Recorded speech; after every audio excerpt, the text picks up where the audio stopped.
Assalamu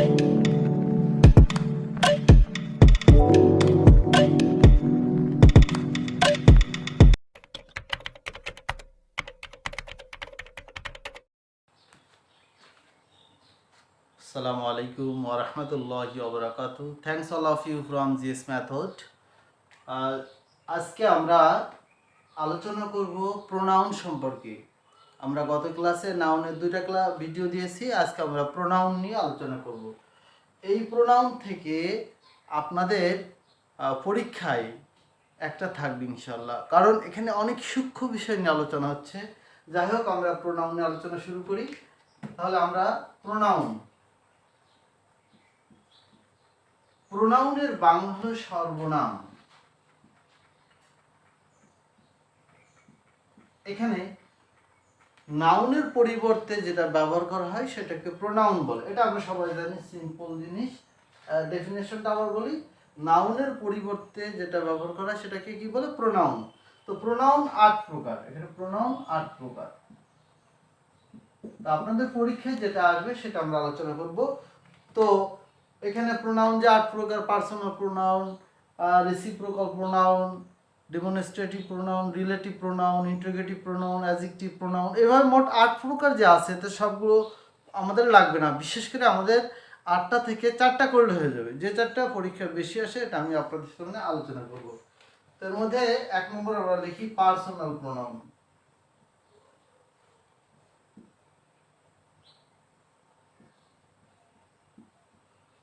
এটাকে আমরা বাংলায় বলতে পারি ব্যক্তিবাচক সর্বনাম।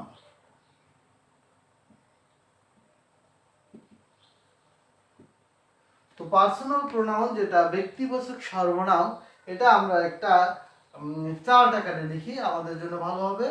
সেটা হলো সাবজেক্টিভ, অবজেক্টিভ,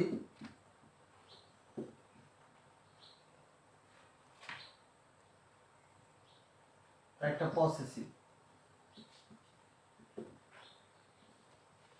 তো সাবজেক্টিভ, অবজেক্টিভ, পসেসিভ, এই তিনটা আমরা অনেকেই জানি। তো এখানে একটা বিষয় হলো সাবজেক্টিভ, অবজেক্টিভ, পসেসিভের গুরুত্বপূর্ণ যে বিষয়টা সেটা আমরা লিখব। তার আগে লিখি I, me, my, he, him, his, she,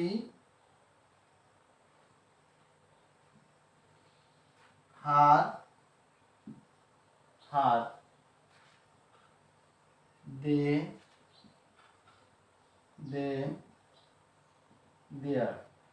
এইভাবে আমরা বলতে পারো we, us, our, it, it, its. তো যাই হোক, আমরা এটার বাংলাকে আমরা একটু সুন্দর করে শিখি। বাংলা যখন আমরা করব, তো এখানে লক্ষ্য রাখবো আই মানে আমি, মি মানে কি? আমাকে। যেহেতু আমি সবাইকে 0 লেভেল থেকে শেখাবো, অর্থাৎ একেবারে ইংলিশে যারা দুর্বল তাদের প্রতি লক্ষ্য রেখে আমি ক্লাসটা নেব। এই জন্য আমি বাংলা সহকারে লিখে দেবো। যেমন আমার বইটি বাংলা সহকারে সম্পূর্ণ অনুবাদ করে দিয়েছি। বিসিএস এর যে বইটা ইনশাল্লাহ ছাড়বো মার্কেটে, ওটাও সম্পূর্ণ বাংলা অনুবাদ করে আপনাদের সামনে দিয়ে দিব। তো আই, মি, মাই। তো মাই মানে আমার। এই বাংলাটা বোঝার জন্য একটা টেকনিক বলি, সেটা হলো যখন অবজেক্টিভটা বলা হবে তখন লাস্টে কে থাকবে। কি থাকবে? কে। লাস্টে অবশ্যই কি দেব? কে। আর পসেসিভের ক্ষেত্রে বাংলার লাস্টে র থাকবে। এখানে লক্ষ্য করি আই মানে আমি, তো মি মানে আমাকে, দেখেন লাস্টে কে আছে। মাই মানে আমার, লাস্টে র আছে। ঠিক তদ্রূপ ভাবে বাকিগুলো নিজেরাই বের করা যাবে, কোনো সমস্যা নাই। তাহলে হি মানে কি? সে। তাহলে হিম মানে তাকে, লাস্টে কি আছে? কে আছে। হিজ মানে তার, লাস্টে র আছে। তো সি মহিলাদের ক্ষেত্রে এটা সে, তাকে, তার। এরপরে দে মানে কি? দে মানে তারা। তাহলে আমরা যদি বলি দেম, তাহলে লাস্টে কে যদি রাখতে চাই তাহলে তাদেরকে কি বলতে হবে? তাদেরকে। দেম মানে কি বলবো? তাদের। তাহলে উই মানে কি আমরা, তাহলে আজকে এটা হবে আমাদের কি, আর এটা হলো আমাদের, লাস্টে রস। তাহলে আমরা বাংলাটা মনে রাখার টেকনিক কি বলছি, যে অবজেক্টিভের লাস্টে কে থাকবে, যেমন আমাকে, তাকে, তাদেরকে, আমাদেরকে, আর এটা লাস্টে র থাকবে, তাহলে বাংলাটা আমরা আর ভুলবো না। কিন্তু মজার বিষয় হলো আমরা সাধারণত এইটাই শিখে শেষ করে দিই, বা আমাদের বই খাতায় এতটুকু আলোচনা আছে, কিন্তু এখানে যে গুরুত্বপূর্ণ যে বিষয় সেটা আমি এখন বলবো, সেটা হচ্ছে এই সাবজেক্টিভ ফর্ম বাক্যের 3টি স্থানে বসে। কয়টি স্থানে বসে? 3টি স্থানে। অবজেক্টিভ ফর্ম বাক্যের 2টি স্থানে বসে, আর পসেসিভ ফর্ম বাক্যের 1টি স্থানে বসে। তো এখানে আমরা সাবজেক্টিভ ফর্ম বাক্যের যে 3টি স্থানে বসে, এটা আমরা এখন উদাহরণ সহ লিখে দিব। অবজেক্টিভ ফর্ম বাক্যের 2টি স্থানে বসে, আর পসেসিভ 1টি স্থানে বসে। তো এটা আমাদের কাছে আজকে ক্লিয়ার হয়ে যাবে, এখান থেকে পরীক্ষা আসার সম্ভাবনা অনেকই থাকে। এটা কারেকশনে আপনারা ইনশাআল্লাহ এর থেকে প্রশ্ন পাবেন। তো আমি আগে সাবজেক্টিভ ফর্ম বাক্যের 3টি স্থানে বসে এটা আমরা দেখাচ্ছি। সত্য মুছে দিই।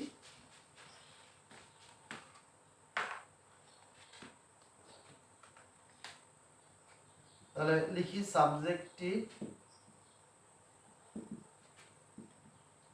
ফর্ম বাক্যের 3টি স্থানে বসে।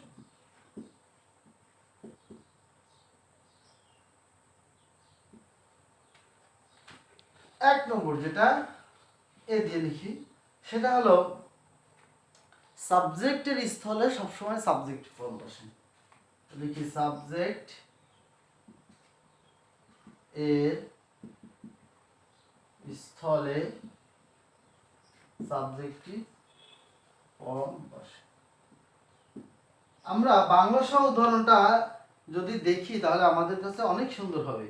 তো তার আগে আমি একটা জিনিস লিখে দিই উপরে। আমি এর আগে কি বলছিলাম, 3টা যে বিষয়টা বলছিলাম, যে আই মি মাই। তাহলে আই মানে কি বলছিলাম, আমি, মি মানে আমাকে, আর মাই মানে বলছি আমার। লক্ষ্য করুন তো, আই মি মাই, তাহলে সাবজেক্টিভ ফর্ম বাক্যের কোথায় বসে? সাবজেক্টের স্থলে সাবজেক্টিভ ফর্ম বসে। তো এখানে আমি যদি উদাহরণ লিখি, আমার একটি কলম আছে। যারা অনেক দুর্বল তাদের জন্য কত ইজি হয়ে যাচ্ছে। তাহলে আমার মানে এখানে কি লিখছি, মাই মানে আমার। তাহলে এখানে মাই হ্যাভ আ পেন, এটা যদি আমরা লিখি সরাসরি অর্থ করে তাহলে ওটা ভুল হবে। মাই হ্যাভ আ পেন, তাহলে মাই মানে তো আমার, কিন্তু এখানে মাই লেখা যাবে না। যদিও আমার ইংলিশ কি মাই, কিন্তু মাই কেন লেখা যাবে না? তার কারণ সেটা হলো সাবজেক্টের স্থলে সাবজেক্টিভ ফর্ম বসে। এই জন্য এখানে এটা ভুল, সঠিক হবে I have a pen. I have a pen. তাহলে সাবজেক্টিভ ফর্ম বাক্যের 3টি স্থলে বসে, তার প্রথমটা হলো সাবজেক্টের স্থলে সাবজেক্টিভ ফর্ম বসে, এটা নাম্বার 1। নাম্বার 2 তে আমরা চলে যাব।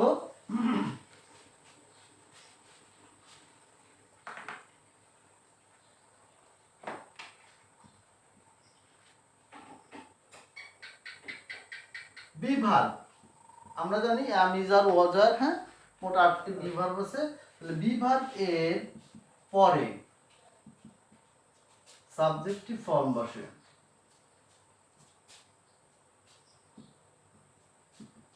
when we emphasize a sentence, যখন আমরা একটা বাক্যকে জোর দিয়ে বলে বোঝাতে চাই তখন বি ভার্বের পরে সাবজেক্টিভ ফর্ম আনতে হয়। যেমন ইট ইজ হি, এখানে আমরা জানি হি, হিম, হিজ।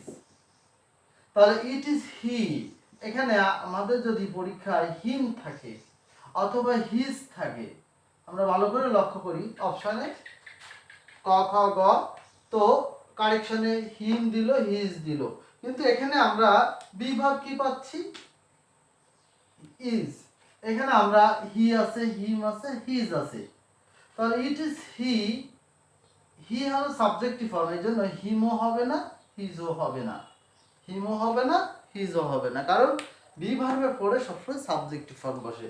তো it is he who came here, এই হয় সে যে এখানে এসেছিল। তাহলে ইট ইজ হি, আমরা পরীক্ষা হলে যদি কারেকশনে থাকে ইট ইজ হিম, তাহলে সেটা বল, ইট ইজ হিজ সেটাও বল, যেখানে থাকবে ইট ইজ হি, অর্থাৎ ইট ইজ হি অথবা আই অথবা দে, আর কথায় সাবজেক্টিভ ফর্ম থাকবে, তখন আমরা বলবো এটা কারেক্ট, কারণ বি ভার্বের পরে সাবজেক্টিভ ফর্ম বসে। এটা আমাদের নাম্বার 2 চলে গেল। এর পরেরটি আসি, আমি বলেছিলাম সাবজেক্টিভ ফর্ম বাক্যে 3টি স্থানে বসে, তাহলে আমাদের অলরেডি কি 2টা হয়ে গেছে। সি নম্বরে দেখি, সেটা হলো অ্যাজ, ইফ, দেন, দ্যাট। কি বলছি? As, if, then, that. আমরা যখন আপনাদেরকে ডিগ্রি করাবো কেমন, তখন সেখানে দেনের ব্যবহার আসবে, ইফের ব্যবহার আসবে, অ্যাজ এর ব্যবহার আসবে, আর দেন এর। আর যখন ন্যারেশন করাবো তখন ইফ বা দ্যাট এর ব্যবহার আসবে। যাই হোক, অ্যাজ, ইফ, দেন, দ্যাট এর পরে সাবজেক্টিভ ফর্ম বসে। তাহলে আমরা কি বলছি? অ্যাজ, ইফ, দেন, দ্যাট এর পরে সাবজেক্টিভ ফর্ম বসে। তাহলে আমরা এখানে একটা উদাহরণ দিই, সে আমার চেয়ে ভালো। ভালো করে লক্ষ্য করি, সে আমার চেয়ে ভালো। তো এখানে যদি আমি এটা লিখি, সে আমার চেয়ে ভালো, লক্ষ্য করুন, সে আমার চেয়ে ভালো। তো এখানে হি ইজ বেটার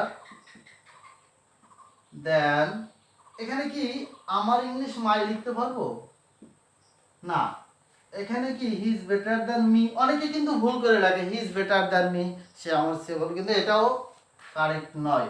এখানে হবে he is better than I. তাহলে আমরা এটা ক্লিয়ার হলাম। দেন এর পরে, হ্যাঁ, দেন এর পরে সবসময় কোন ফর্ম? সাবজেক্টিভ ফর্ম বসে, অর্থাৎ মিও ভুল, মায়ও ভুল।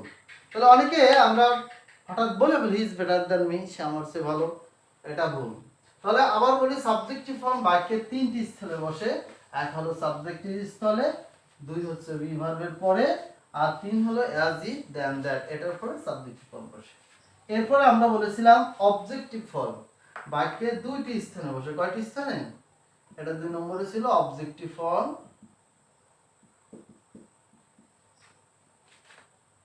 2টি স্থানে বসে। যেমন আমরা যদি লিখি অবজেক্টিভ ফর্ম, মনে আছে তো, আই মি, এটা মি হলো অবজেক্টিভ ফর্ম, আই মি মাই, এটা মিটা হলো কি অবজেক্টিভ ফর্ম। তো আমরা এখানে অবজেক্টিভ ফর্ম বাক্যের কয়টি স্থানে বসে? 2টি স্থানে। এক নম্বর হলো অবজেক্ট এর স্থলে, অবজেক্টের স্থলে। আমরা আগে ক্লাসে বলছি অবজেক্ট কি, ভয়েস সেন্সরটা ভিডিওতে বলছিলাম অবজেক্ট কিভাবে চিনতে হয়, গত ক্লাসে বলছি। যাই হোক, অবজেক্ট হলো ভার্বকে কাকে আর কি দ্বারা প্রশ্ন করলে অবজেক্ট পাওয়া যায়। তাহলে অবজেক্টের স্থলে কোন ফর্ম বসে? Objective form. যেমন সে আমাকে একটি কলম দিয়েছিল। তাহলে আমরা এখানে বলতে পারি সে আমাকে একটি কলম দিয়েছিল। কাকে দিয়েছিল? আমাকে দিয়েছিল। হ্যাঁ, তো হি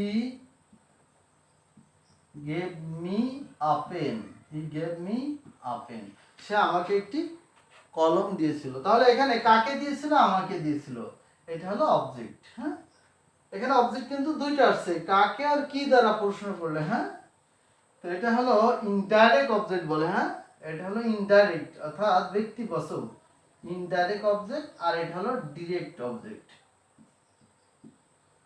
যাই হোক, তাহলে আমরা অবজেক্টিভ ফর্ম 2টি স্থানে বসে। একটা হলো অবজেক্টের স্থলে। নম্বর 2 হলো যে প্রিপজিশনের পরে, প্রিপজিশন এর পরে আমরা প্রিপজিশন অনেকগুলো জানি, বাই, উইথ, ফর, এগুলো আমরা জানি অনেক আছে প্রিপজিশন।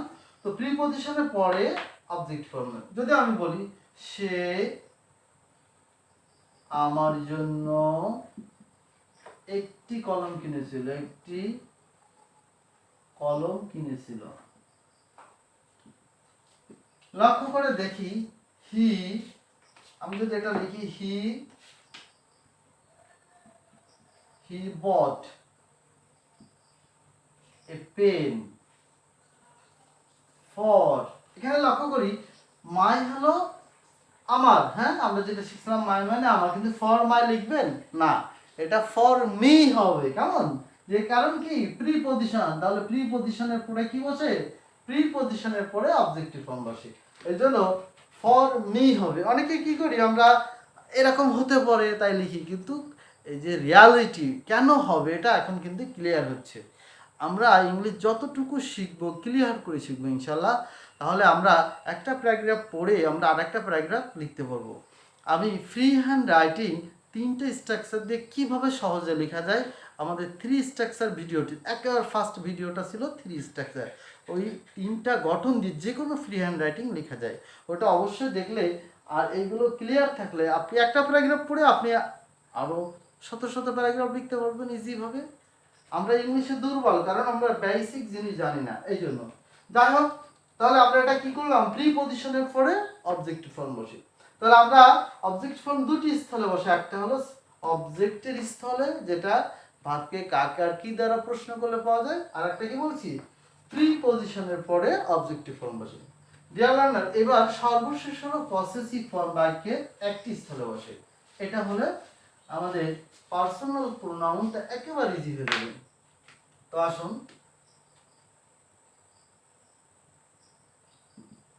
পসেসিভ ফর্ম কয়টি স্থলে বসে? একটি স্থলে বসে, অর্থাৎ এই মাইটা কেমন, এটা আমরা লিখে রাখি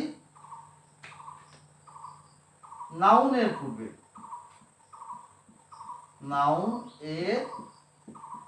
নাউনের পূর্বে সবসময় কি পসেসিভ ফর্ম বসে। তাহলে নাউনের পূর্বে সবসময় কি পসেসিভ ফর্ম, যেমন ইট ইজ মাই বুক। এখানে লক্ষ্য করি ইট ইজ মাই বুক, তাহলে এখানে আমরা বুকটা কি আমরা নাউন পেয়েছি, আর বুকের আগে আমরা কি পসেসিভ ফর্ম বসাইছি। এবার যদি বলি মাই পেন ইজ ব্ল্যাক, এখানে আমরা যদি অ্যানালাইসিস করি তাহলে কি পেন যেটা সেটা হলো কি, পেনটা হলো নাউন, আর নাউনের পূর্বে কি মাই বসছে। হ্যাঁ, my country is very small, my house is very small. যাই হোক, তাহলে আমরা সব নাউনের পূর্বে কি পসেসিভ ফর্ম দিব। তাহলে আমরা এই বিষয়টা আবার ক্লিয়ার হতে যাচ্ছি, সেটা হলো পার্সোনাল প্রোনাউন তিনটা, একটা হলো সাবজেক্টিভ, আর একটা অবজেক্টিভ, আর একটা পসেসিভ। তো সাবজেক্টিভ ফর্ম বাক্যের 3টি স্থানে বসে, সাবজেক্টের স্থলে বসে, আর বি ভার্বের পরে বসে, আর অ্যাজ ইফ দেন দ্যাট এটার পরে সাবজেক্টিভ ফর্ম বসে। অবজেক্টিভ ফর্ম বাক্যের 2টি স্থানে বসে, সেটা বলছিলাম যে অবজেক্টের স্থলে যেটা ভার্বকে কাকে আর কি দ্বারা প্রশ্ন করলে অবজেক্ট পাওয়া যায়, তো অবজেক্টের স্থলে অবজেক্টিভ ফর্ম বসে। আর একটা বলছি যে প্রিপজিশনের পরে অবজেক্টিভ ফর্ম বসে। সর্বশেষ বলছিলাম পসেসিভ ফর্ম বাক্যের কয়টি স্থানে বসে? একটি স্থানে, সেটা হলো নাউনের পূর্বে পসেসিভ ফর্ম বসে। তো এই ছিল আজকে আমাদের ভিডিও। আমরা প্রোনাউন যে 8 প্রকার, তার মধ্যে যে 4টা সবচেয়ে বেশি আসে সেই 4টা নিয়ে আমরা আলোচনা করব দ্বিতীয় পর্বে। বাকি 3টা আজকে আমরা পার্সোনাল প্রোনাউনটা শেষ করছি। Thanks all of you for watching my video. আর আমাদের সাথে থাকুন, লাইক শেয়ার ভালো লাগলে অবশ্যই কমেন্টস করুন এবং আপনাদের বন্ধুদের মধ্যে শেয়ার করে দিন। Thanks all of you, Mohammad today. আল্লাহ হাফেজ, আসসালামু আলাইকুম ওয়া রাহমাতুল্লাহি ওয়া বারাকাতুহু।